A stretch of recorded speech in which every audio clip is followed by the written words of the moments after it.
Aiden! What are you doing? What on earth happened here? I found my grandson, looking cold, wrapped in a blanket and cowering in the corner of the garage, and I rushed over to him in a panic. Grandma. It's okay. It happens all the time. Don't worry about it. That's right. It's his punishment for always causing trouble. What? I reacted with a frown to the statement made by my daughter-in-law, who had quietly stood behind me. After that, being trapped in the garage, I encouraged my grandson and decided to take action. Let's escape, Aiden. Huh? I will protect you no matter what. I'll rescue you from here, so just wait. I said this and took my mobile phone out of my pocket and called someone. My name is Mary. I've reached the age of 70 and run a candy store with my sister, Dorothy. After my husband passed away and I was left alone, I seemed to be standing on the brink of despair for a while. My sister, who couldn't bear to see me like that, invited me to join her. This shop belongs to my sister and her late husband, and I'm here to help, so to speak. My sister's husband died quite some time ago as well. This shop, a memento of her husband, is something she's determined to protect. And I want to support her in that. So, I decided to work as a helper. Mary, what are we going to do for the New Year's celebration? My sister has always doted on me. She acted as a parent in place of our busy parents. To me, my sister was indeed like a mother. I guess we'll probably go to Oliver's place again this year, huh? I've promised to show up, and I've told Aiden as well. Oliver is my son. He has a child with his wife, Emma, and that's my grandson, Aiden. By the way, how old is Aiden now? I think he's 20 years old. Is he still staying at home all the time? At my sister's words, I let my expression darken. My grandson Aiden apparently started shutting himself at home after attending college for a while. It seems he was bullied, and he even dropped out of college this year. Currently, he's unemployed and doesn't step out of the house at all. It seems so. Really? Aiden used to be such a social and cheerful child. My sister is right. Up until high school, my grandson was lively and had a life that had nothing to do with shutting himself at home. But then, one day, he suddenly became reclusive, and I was unable to hide my surprise when I heard about it. Then, you should take this to him. As I recalled the situation and looked gloomy, my sister handed me some sweets. Dorothy, here! When you're feeling down, having some sweets and taking it easy is the best. The candy Aiden used to love is back in stock. If you like, take it to him. My sister, who smiles so brightly, is reliable and shed a bright light on my darkened heart. Time passed, and the season turned to the new year. I was visiting my son's house. It must have been cold, right? Come on in, please. My son's wife took my coat and guided me into the living room. I thought she was really considerate and a good person, but then something happened that nullified that impression. Thanks, Emma. By the way, where's Aiden? I couldn't find my grandson anywhere. Even though he usually stays holed up at home, he shows his face and smiles at me whenever I visit. But on this day, he's nowhere to be found. I had heard my son would be back from work in the evening, but I haven't been told anything about my grandson. Is he in his room? That's what I thought when I was about to head there. Aiden's out shopping right now, Emma shouted, as if to stop me in my tracks. I jumped in surprise, but even more shocking were her words. Shopping? Aiden is able to leave the house now? My grandson, who hadn't left the house for the past year, was taking an unexpected big step. I was so moved that I inadvertently let out a loud cry. Yes. It seems he finally found the courage. I felt a slight unease in Emma's forced smile. But at that moment, I didn't dig into it. Because my son's wife was truly devoted and dependable. I had never once looked at her with a suspicious gaze. Since my son was an emergency doctor, he rarely came home. So, the household matters were almost entirely left to his wife, Emma. That's why she quit her job. She wanted to dedicate herself to her family and raise her son properly. She had overcome the challenges of raising him alone with those thoughts in mind. I had no reason to suspect that Emma would do anything to her grandson. But now, I live with a lifetime of regret. If only I had noticed my daughter-in-law's hidden side at that time, my grandson might not have suffered like this. I'm making your favorite steak for dinner tonight, Mary. Oh my!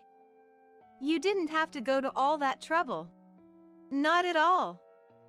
You've always been so good to us. Please let me do this much. Thank you. Here, this is for Aiden. The candy that Aiden used to love is back in stock.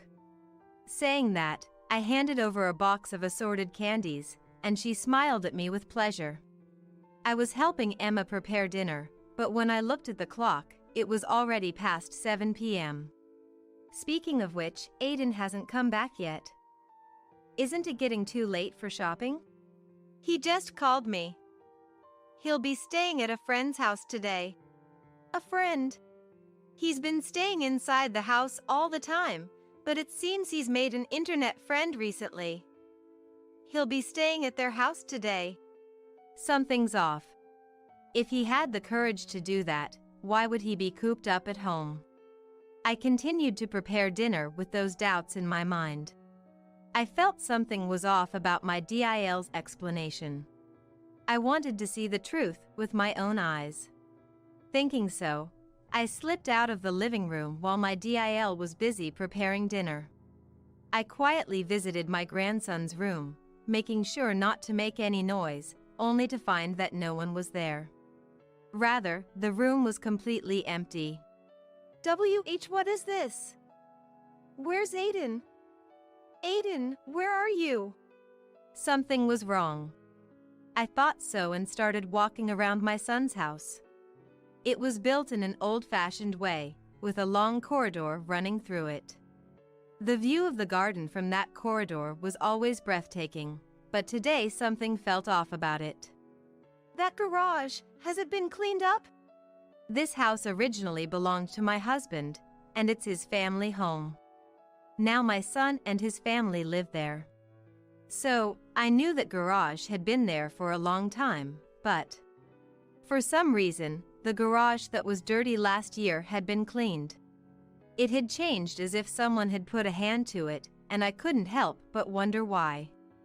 I was about to approach the garage, changing into the sandals left in the garden, when it happened. Found you! Mary, what are you doing? My son's wife's shouting voice rang out, as if to stop me from entering the garage. Surprised by her loud voice, I involuntarily jumped back. You suddenly disappeared, and I've been looking all over for you. Emma. I'm sorry. I thought I'd take a look at the garden, as it's been a while. Oh, come on. Please let me know next time. This house is so big, it's hard to notice if anything happens. Her laugh was somehow frightening, and I took a step back, forcing a smile. Aiden came home when he heard you were here, Grandma. He's in the kitchen now, shall we go back? Came home? That one sentence filled me with unease again.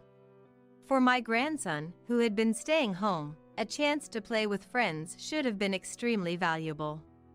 I was happy that he was pleased to see me, but would he really come home just because of that? My suspicions grew towards my son's wife as we headed back to the living room together. But on the way, I didn't overlook it. The fact that my grandson's shoes were next to the garage. And after this, I was to find out that my grandson had been leading a truly desperate life. Come on, the steak is ready, let's eat. My son's wife handed me a plate and encouraged me to eat. but I couldn't find my grandson anywhere. No matter how much I looked around, I couldn't even sense his presence. Puzzled, I decided to ask. Hey, where's Aiden? You said he came home, right? I had been concerned about my grandson ever since I arrived, and my son's wife seemed to sigh in frustration at my questions. Aiden's in the kitchen. The kitchen? He takes his meals in the kitchen. What? I was genuinely shocked by what she said. I recalled my grandson's room earlier and the shoes by the garage. I hastily stood up and headed to the kitchen where my grandson was. Aiden? Grandma. There he was, standing and eating a hamburger. I noticed the hamburger he was eating, but what surprised me even more was my grandson's drastically changed appearance. He used to love sports, and he had a good physique.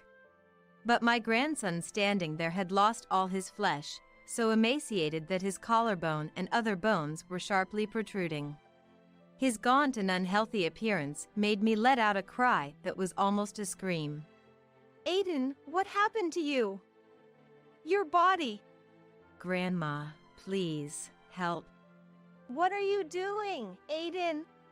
The moment my grandson tried to say something, my son's wife appeared, cutting him off. My grandson, whose face looked like he might burst into tears at any moment, now stared at his mother in fear. Mary, we have this delicious meat. Let's eat it quickly, shall we? Just ignore Aiden.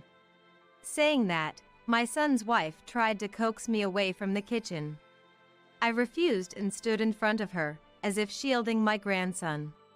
Emma, what is going on here? What do you mean? My son's wife stared at me with a feigned innocent look, trying to play dumb. Her insincere behavior irritated me and fueled my anger. Don't play dumb, please. Why is Aiden eating in the kitchen all by himself? And just a hamburger at that. Oh, this is his punishment. I involuntarily shuddered at her, as she said it with a smirk, as if it were a trivial matter. She continued speaking, laughing with a troubled look and lowering her eyebrows, while looking at my grandson, who was hiding behind me. Today, I asked him to clean the bathroom, but he didn't do it properly. It's part of his discipline. Is there a problem with that? I felt a terror at my son's wife's stance on discipline. Just because he failed to clean once, he has to endure this? It's too strange. She must be insane. That's exactly what I felt. I wonder if my son knows how terrifying her ideas are. The moment I opened my mouth to question her, my grandson interrupted me. I'm sorry. I'm okay, really.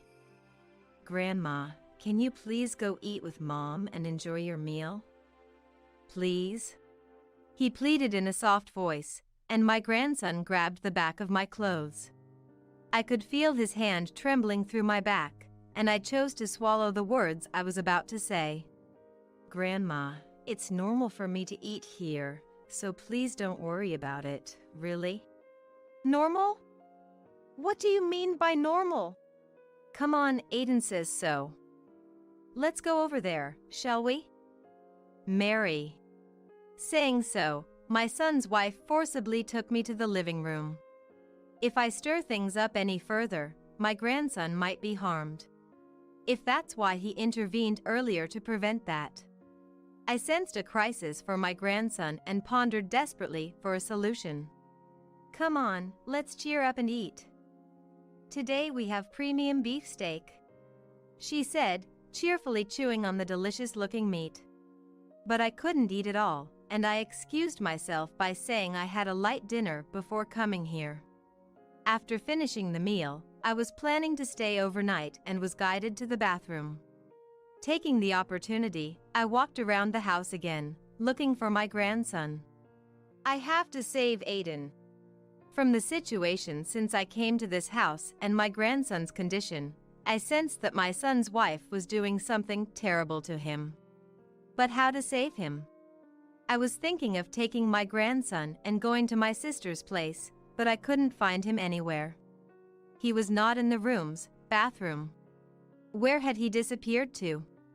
Could it be that he's been locked in my son's wife's room? Just then, I spotted the garage in the yard. My grandson's shoes were lying there. Could it be? I quickly changed into the yard sandals and rushed to the garage entrance. Ooh. The garage entrance was not locked, and I was able to enter smoothly. There, I found my grandson, trying to fall asleep. Aiden, what are you doing here? What on earth happened? I rushed to my grandson, who was huddled in the corner of the garage, looking cold and frightened, wrapped in a blanket. My grandson looked up at me, trembling, as if frightened by my approach. "Grandma, it's okay. It happens all the time. Please, don't worry about it." "That's right. It's his punishment for always being a nuisance." What? Emma was suddenly standing at the entrance to the garage, smiling as she looked at my grandson and me. Mom! "Mary, you really do love meddling, don't you? Even though Aiden was trying to protect you." Emma, you've been cruel to Aiden after all." "Cruel? What are you talking about, LOL? I'm just teaching Aiden the same way I was raised. If you do something wrong, it's natural to be punished, right?" Neglect. That word perfectly summed up the family environment, and I was almost at a loss for words. My son's wife was apparently raised in a harsh environment as a child, and what she was doing to my grandson seemed to be a part of the discipline she had received herself. But I couldn't accept that kind of parenting, and I spontaneously voiced my opinion.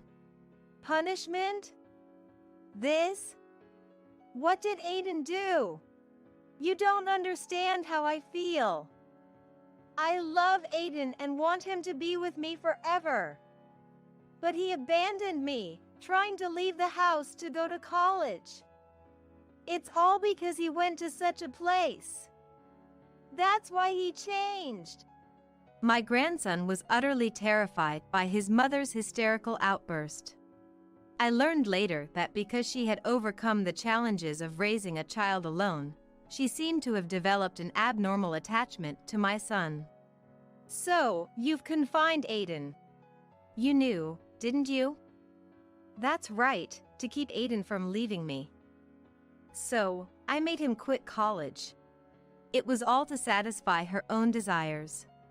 I couldn't comprehend her, talking about such terrifying thoughts so casually.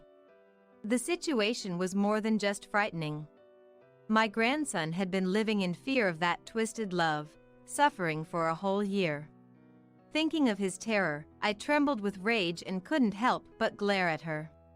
"Since Mary knows the truth now, I can't let you go home, can I?" With those words, my son's wife, wearing a sinister smile, began to slowly close the garage door. "We're going to be trapped." I realized it too late, and by the time I started to move, it was already too late. After a loud metallic clang, I heard the sound of a lock. "I'll think about what to do with Mary overnight. For today, you two, Aiden and you, will just have to sleep in the garage and reflect on things." My son's wife seemed relieved that she had locked me and my grandson in, and I could hear her walking away from the scene. In the silent garage, it was my grandson who spoke first. "Why?" "Huh? Why did you come looking for me? If you had just left me alone." I couldn't bear to watch my grandson crying out like that, trembling with guilt and fear. Thinking from his perspective, this life had been so hard and painful for him. Overwhelmed by unbearable emotions, I gently embraced him. "Don't talk nonsense, dear. Where is there an old woman who would abandon her precious grandson?" "Precious." "Yes, dear. It's no exaggeration to say that my life was saved because you were born." Just before my grandson was born, I was struck with the grave illness of cancer. My body had dramatically withered away, and the disease had spread to various places. It was severe. Honestly, I thought it might be the end of my life. I was in such a state that I had prepared myself for it. During that time, Emma was in a dangerous situation during childbirth for both mother and child. It was such a difficult delivery that they were issuing warnings. But my grandson was born. At the time of his birth, I expressed profound gratitude to my son's wife, and although I had been ready for the end of my life, my grandson gave me the courage and hope to live. So, you see, I decided that I must protect you. It's because of your resilience, which saved my life, that I have been able to live this long. My grandson listened quietly to my gentle words. And then, perhaps overwhelmed by a wave of both pain and joy, he began to cry quietly, embracing me in return. I really want to run away. I want to leave here and go somewhere Mom isn't. I'm scared of Mom. If I voice any opinion, she starts screaming like she's a different person. If I didn't listen to her, I'd be locked in this garage since I was little. Even if I escaped, she would file a missing person report, and I'd be caught right away. There's no escape. I had no idea that my son's wife's behavior was tormenting my grandson like this. From what he told me, all his friends were taken away by my son's wife, and there was no one to help him. It seemed he had given up hope of escaping from my son's wife. Now I'm stuck with this weak body. I'm really pathetic, aren't I? I found it painful to see my grandson's forced smile. I could feel my body trembling with anger. Let's run away, Aiden. Huh? I will protect you no matter what. I will rescue you from here, so just wait. I said this and pulled out my mobile phone from my pocket, calling someone. Hello? Mary, what's going on? The person on the other end was my sister, and I explained the whole situation to her. Rather than getting angry, my sister thought of a way to help us first. First of all, make sure to keep each other warm so you don't get cold. Oliver's workplace is that place, right? With those words, my sister asked me for the address of my son's workplace. I was certain, but I wondered what she was planning to do, and was about to ask when she cut me off, anticipating my question. We need to teach her a lesson. I'll make her understand that her twisted love is wrong. Just wait, both of you. I'll come and rescue you soon. My sister told me this unilaterally, then hung up the phone, and we spent some time just like that. It was January, in the dead of winter. Since we were in the mountains, the temperature had dropped even further. The cold was so severe that even huddled together, my grandson and I couldn't bear it. Our words dwindled, and I felt like I might lose consciousness. Just as I was about to close my eyes with those thoughts, something happened. It sounded like a fire or some sort of accident nearby. There was a loud noise of ambulances, fire trucks, and police cars. The sound brought me back to my senses, but something about it seemed off. It was very close, and it sounded as if they had stopped right in front of our house, perhaps? Just as I thought that, I heard the scream of my son's wife. Hey, you guys! What's going on? Over here! Quickly, break the garage lock. Incredibly, I even began to hear my son's voice from outside. Help had arrived. With that thought, I stood up and began pounding on the garage with all my strength. I'm here! Someone! Someone, please help! Save Aiden! Save my grandson! Following my cry, my grandson also began to raise his voice, calling for help. We're opening it now! Please stand back! Because the paramedic shouted that, my grandson and I moved away from the entrance. The sound of the lock being broken with machinery echoed, and the moment it was destroyed, the entrance burst open with force. Are both of you okay? Dad. My son, his face a mix of panic and anxiety, appeared and hugged his son as if he were jumping on him.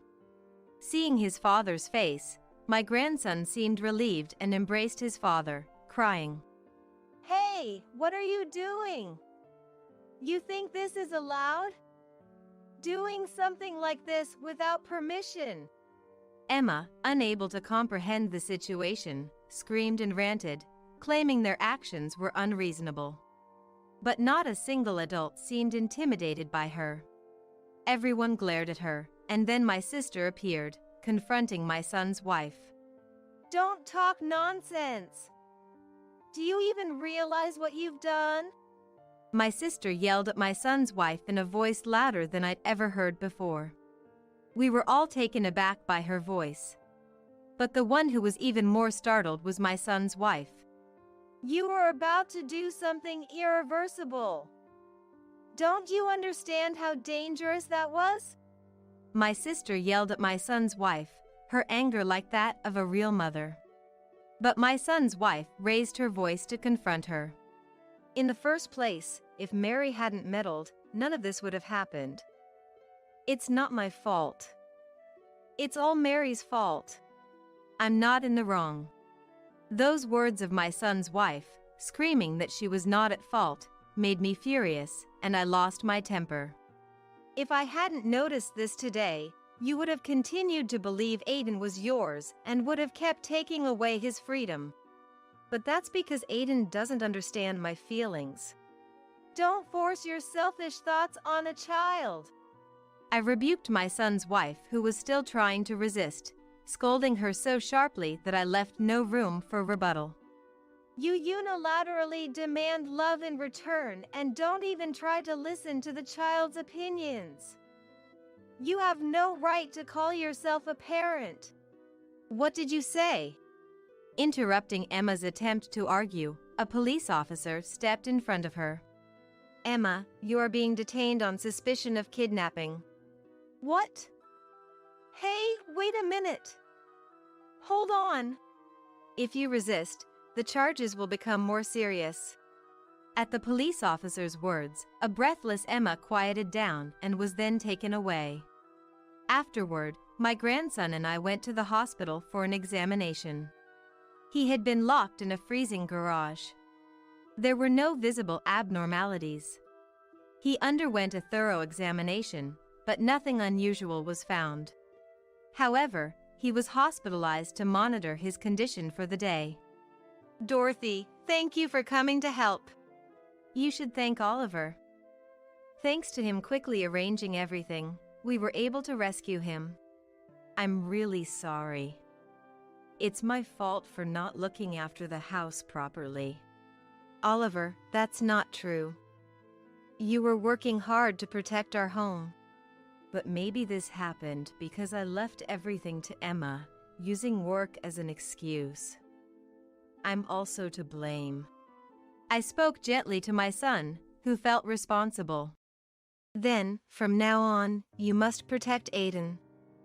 Surely, Emma will come to take Aiden back." Yeah, I think so too. "We have to make sure that he never falls into her hands again." That's true. But what should we do? "I have an idea." When I proposed this to my son and sister, they both agreed. Time passed, and the day came when Emma was released. As we were prepared for her to contact us, sure enough, Oliver's mobile phone rang. "Wait, what's going on here?" The first thing out of her mouth was neither an apology nor a complaint, but a voice almost like a shout. Both my sister and I, who were listening to the call, sighed at her expected reaction. "What's the matter?" "The house! It's gone, isn't it?" "Yeah, it's gone. We don't need a house to live with you anymore." "What? What do you mean? Explain yourself." Just being released and faced with an incomprehensible situation, she was speaking with a voice filled with anger and desperation. In fact, after that, we all, including my grandson, had discussed it and sold the house, leaving it a vacant lot. Since I had originally been the owner of the house, selling it was easy. My son and grandson were now living on entirely different land, and after this phone call, the mobile phone was to be disconnected, and arrangements were made to talk to Emma through a lawyer. There's no way we can go on with you, and Aiden has finally settled down. Don't try to interfere with our family anymore. What are you talking about? Aiden is my precious son. Stop it. The grandson, who had been listening to the call, quietly spoke up at her, shouting, Aiden, where are you? Mom will come and get you. Just wait, I'll come and take you back right away. You're creepy. In response to Emma's words, the grandson spoke out in an angry tone. Emma, surprised at his words, showed a look of confusion. Aiden, what on earth are you saying? I've put up with it for so long. I'm finally living freely with Dad and the others, so don't get in our way. I never want to see your face again. The grandson who had said that was excited, catching his breath with his shoulders. I placed my hand on his shoulder and gently soothed him by patting it several times. We are getting a divorce. Don't ever show yourself in front of us again. My son, who had said this, hung up the phone unilaterally and immediately set his phone to reject calls from Emma's number. We also made sure that no contact could reach the grandson's mobile phone, leaving the rest to the lawyer. After that, the divorce from Emma was successfully finalized. Thanks to a restraining order, the grandson is enjoying peaceful days. Emma is said to be attending therapy, unable to let go of her love for her son. She's not working and lives on benefits from the government, or so I heard through the grapevine. Since then, my grandson has stopped shutting himself in the house and is now studying hard with the ambition to attend medical school. I want to become someone who can help others too. Inspired by the father and rescue team that saved him, he's been saying this and striving every day. My sister and I still run the candy store, playing with little children every day. For our grandchildren who have regained a peaceful life, and for the children yet to be born who we hope to welcome into our lives. We cannot give up on living just yet. My brother and I have been close since we were kids. Even after we became adults, until he got married, we often spent our weekends together. Years passed since he got married. One day, when I assumed he was living happily, I received a shocking message from him. I'm being accused of an affair I know nothing about, and they're demanding compensation in the divorce court. It seemed that my sincere and earnest brother was being sued by his sister-in-law. I immediately headed to my brother's house. My name is Ava. I'm a 31-year-old woman working as a lawyer. After graduating from law school, I became a lawyer and now work at a prominent firm. I always struggled with studies, so it wasn't an easy journey to get where I am today. Still, I became a lawyer and now live a busy but fulfilling life. Of course, every day is a day of learning, and I think it will always be. But I have a unique hobby.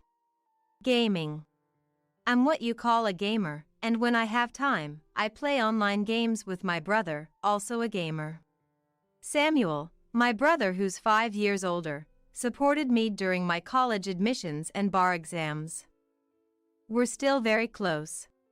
I was forming my career as a lawyer while enjoying games with Samuel. But since he got married last year, we played less frequently. One relaxed weekend at home, Samuel called. Hey, do you have a moment?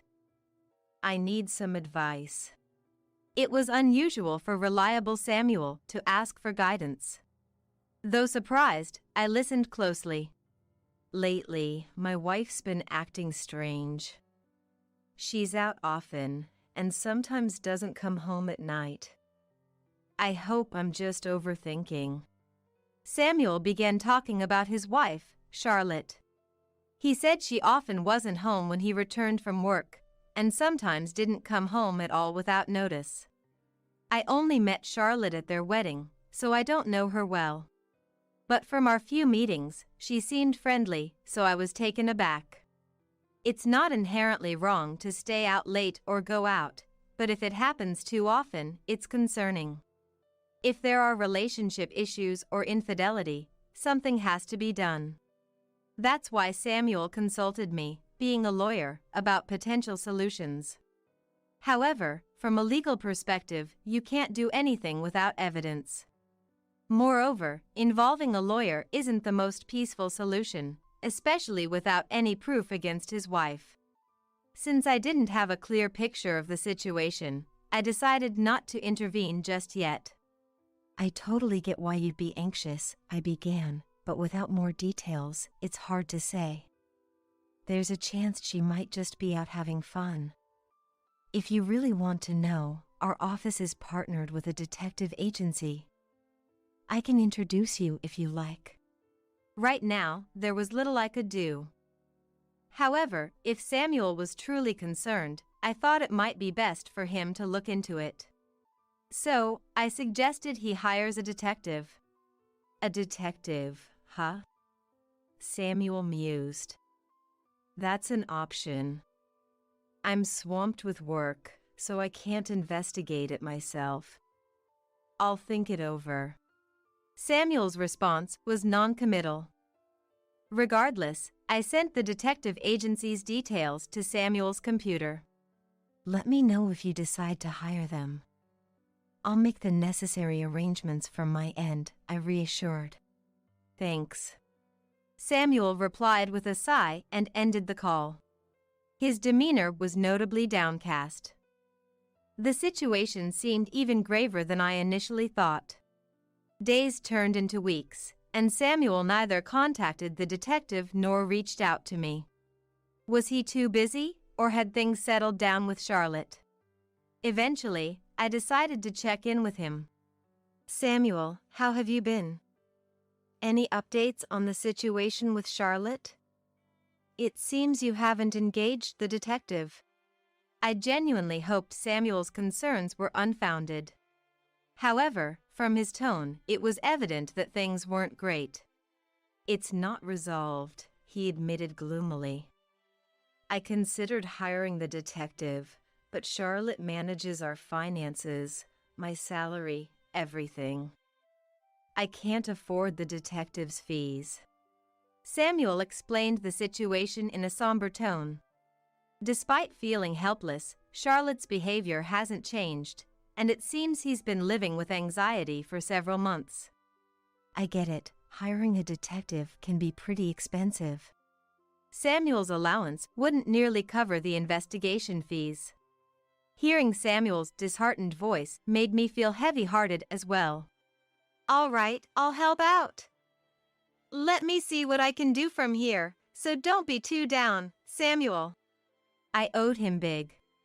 I thought of this as an opportunity to repay a favor and told Samuel so. I wanted to alleviate Samuel's worries, even if just a little. I asked Samuel to wait for a bit and ended the call for the day. A few weeks later, I stumbled upon some unsettling information about Charlotte. Before I could share it with Samuel, he called, sounding more frantic than ever. Is everything okay? Something's come up. He blurted out. I braced myself for what Samuel would reveal next. Charlotte is threatening to sue me for alimony based on false allegations of infidelity.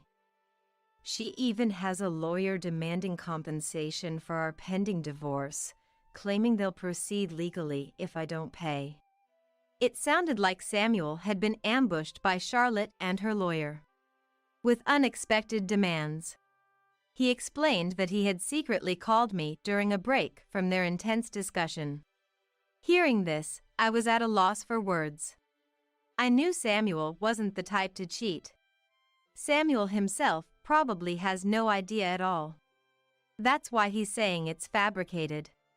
So, Charlotte is claiming compensation in the divorce trial based on a non-existent affair story about Samuel. Samuel is genuinely a good person who is kind to everyone. Having seen many victims of scams and frauds at work, I was always worried about good-hearted Samuel. I often wondered if he might someday be deceived. But I never imagined this deception would come from his own spouse. So, what's the situation? What's the other side saying? I mean, Samuel isn't having an affair, so this claim seems far-fetched. Given that he'd received a call in the middle of our conversation, it was uncertain when Samuel might be taken back. I needed to learn as much as possible about Samuel's situation in this brief time.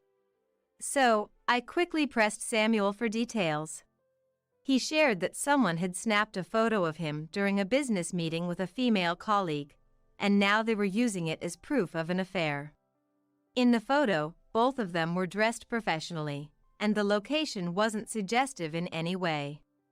It was clear they were forcibly trying to frame it as evidence of infidelity. There were a few things that struck me as odd at this point. Specifically, the approach of the opposing lawyer. A lawyer is a professional, after all. They wouldn't do anything to harm their client's interests.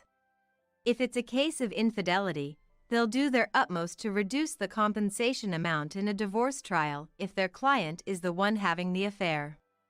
If their client is the victim, the lawyer's job is to claim the maximum compensation.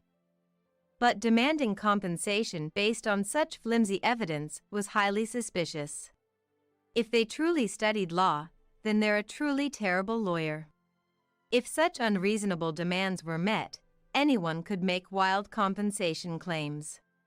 There was no need to accept such an absurd request. As family, I couldn't stand by and do nothing. Samuel, I'm coming over right now. Don't answer anything they say until I get there. Just stay put and wait for me. I decided to step in as Samuel's lawyer and talk to Charlotte and her lawyer. From lounging in my casual clothes, I quickly changed into my suit, shifting into work mode. I called a taxi and headed to Samuel's house as fast as I could. Upon arriving, I took a deep breath and rang the doorbell. It was Samuel who answered, and he welcomed me inside. Heading to the living room, I found Charlotte sitting next to an unfamiliar man. This man seemed to be Charlotte's attorney. Both of them looked at me in surprise. Sister-in-law, it's been a while. I greeted Charlotte briefly and then introduced myself to the man beside her. Nice to meet you. I'm Ava, an attorney. I'm here today representing Samuel. At my words, both Charlotte and her attorney looked shocked. What? Ava, a lawyer? You're joking, right? Charlotte mumbled, exchanging a quick glance with the man beside her. It's understandable that she was taken aback. She had no idea that I practiced law. I had been approached for free consultations and mentioned behind my back, leading to past troubles. As a result, I seldom share my profession with anyone other than close friends and family. Of course, that includes relatives too. Samuel understood my sentiments, so he never mentioned my job to Charlotte. That's probably why she was so surprised to see me step in as a lawyer. Charlotte controlled Samuel's income. He wouldn't have the means to hire a lawyer under normal circumstances. Perhaps she thought Samuel would be defenseless and took this opportunity to make her claims. Silently seated were Charlotte and her attorney. As I was pondering the next move, Charlotte's supposed lawyer spoke up. I don't care if you're a lawyer or not. Your brother cheated. He should obviously pay compensation, right? Beside him, Charlotte nodded in agreement. Did they genuinely believe they could win compensation in a divorce case with that? What do you have as evidence of this alleged affair? While I could never believe any tales of Samuel's infidelity, the two kept insisting even after I arrived. Wondering if they had any additional evidence beyond what Samuel shared with me, I pressed the opposing lawyer. He was having dinner with another woman. That's solid proof. Let's say we'll let it slide for $50,000. You wouldn't want this getting out to family or his workplace, would you? The man's words could be construed as a threat. I almost chuckled. Demanding $50,000 based on such a flimsy accusation. Doesn't he realize how ridiculous he sounds? His bold claims only made me want to laugh more. By this point, my suspicions were nearly confirmed. That this attorney might just be a fake. Despite being a so-called attorney, he had employed what seemed like threats against Samuel, something that had caught my attention from the start. I initially thought he might just be a corrupt lawyer. But even with a genuine attorney like me present, he kept making statements no real lawyer would utter. Claiming $50,000 compensation based on a mere public meeting is absurd.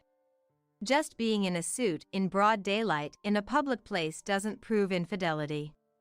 To prove adultery, there needs to be direct evidence of actual misconduct. Any attorney would know this, it's a fundamental aspect of the law. If he doesn't even know this, something's off. I understand your concerns, I began, but we can't just agree to the payment. Sir, could you provide your attorney license number and your full name? If you could also provide the name of your firm, I'll get in touch to set up another meeting. I pressed the opposing lawyer for his credentials. As expected, he began to falter. I can't quite remember my license number right now. I must have forgotten. Please contact my wife for appointments. Forgetting one's own attorney license number? That's unimaginable for a real attorney. It's clear he's trying to deflect and quickly exit this situation. You can't say it, can you? Because you're not a real lawyer. I hit the nail on the head. I thought he would admit it now, but he defiantly countered. What are you talking about? That's absurd. I could sue you for defamation. If he could, I wished he would. I couldn't help but burst out laughing.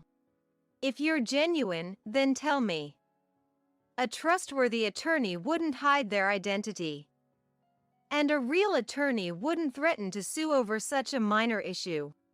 I replied with a smirk, leaving him speechless. The tables seemed to have turned.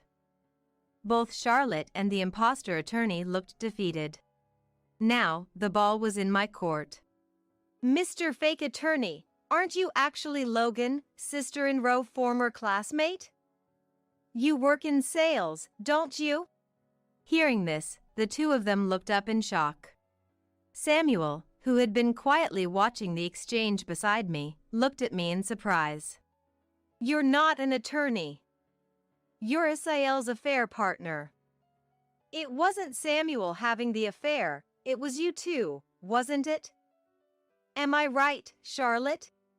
Everyone in the room was taken aback by my revelations. The sudden appearance of an attorney who knew everything must have been startling. I had been consulted by Samuel, and after learning he couldn't afford to investigate, I took matters into my own hands. I couldn't stand seeing Samuel so distressed. An investigation revealed Charlotte's affair. I had been informed of every detail about the man she was seeing, including his identity. When I arrived at the house and saw Charlotte with the man next door, I was equally taken aback. Turns out, the man who claimed to be Charlotte's lawyer was actually her affair partner. I'd done my homework. I let them know I had plenty of evidence of Charlotte's affair and reminded them that Charlotte and her partner would be the ones paying compensation. So, are you still planning to claim compensation from Samuel? Upon hearing my question, both Charlotte and Logan silently shook their heads. I'm so sorry. I never meant for any of this to happen. Please forgive me. Perhaps realizing she would be the one paying, Charlotte's tone shifted to remorseful and apologetic. Logan, seeing Charlotte's demeanor, gave a slight nod of his head. Charlotte then began to talk about the fake affair. It seemed Logan had expressed his wish to marry her, and she had felt the same way. They decided to fabricate an affair to push for the divorce. The idea of also getting compensation money seemed like a good plan to her. It baffles me how someone could think, let alone execute, such a plan. Then Samuel, who had been silent till now, spoke up. You betray someone and try to frame them with a crime. You think just saying sorry will settle it? I've always trusted you as my wife. So be prepared for the consequences of what you've trampled upon. Samuel spoke calmly but with palpable anger towards Charlotte. He was right. A mere apology can't make up for such deceit. You might not be aware, but claiming to be a lawyer without a license is a serious crime. You could face jail time or a hefty fine. And Logan, you're implicated too. There's no escaping this. Upon hearing this, both of their faces turned pale. It seemed they hadn't anticipated the gravity of the situation. Charlotte, in a frantic tone, said, I'm so sorry. Please forgive me. I didn't know. I truly apologize. Logan quickly stood up from his chair and also began to deeply apologize. I'm truly sorry. We didn't think it through. Please forgive us. Their fervent apologies were a stark contrast to their earlier demands. It was a foolish display. I don't care what happens to you too. I'm reporting this, Samuel declared. It's often said that the kindest people have the fiercest anger. Samuel, without a second glance at the desperately apologizing duo, went on to make his report. Wait, please. Just spare us that. Ignoring their pleas, Samuel called the authorities. In the end, both were arrested. They eventually faced prison time. In the end, Samuel and his wife divorced, and the compensation from the divorce settlement offset any other financial matters. They agreed to have no future interactions. Charlotte was left without any defense, reduced to just tears. They tried to benefit by deceiving others and falsely accusing them. It was indeed a case of facing the consequences of their own actions. Regretting now is too late, but hopefully they would change for the better. After the divorce, Samuel seemed to have regained his old spirit. Ever since getting married, Samuel and I have been enjoying online gaming, something he had set aside for a while. After the whole divorce debacle with Charlotte, Samuel moved out of the room they shared and started anew in a different place, trying to shift his feelings and begin a fresh chapter. For a while, he seemed to have lost trust in people and kept his distance. But lately, I've noticed he's been slowly venturing out for meals with friends. Once Samuel feels a bit more settled, I'm thinking of introducing him to some of my trustworthy friends. More than anything, after all the hurt he's been through, I want Samuel to find happiness.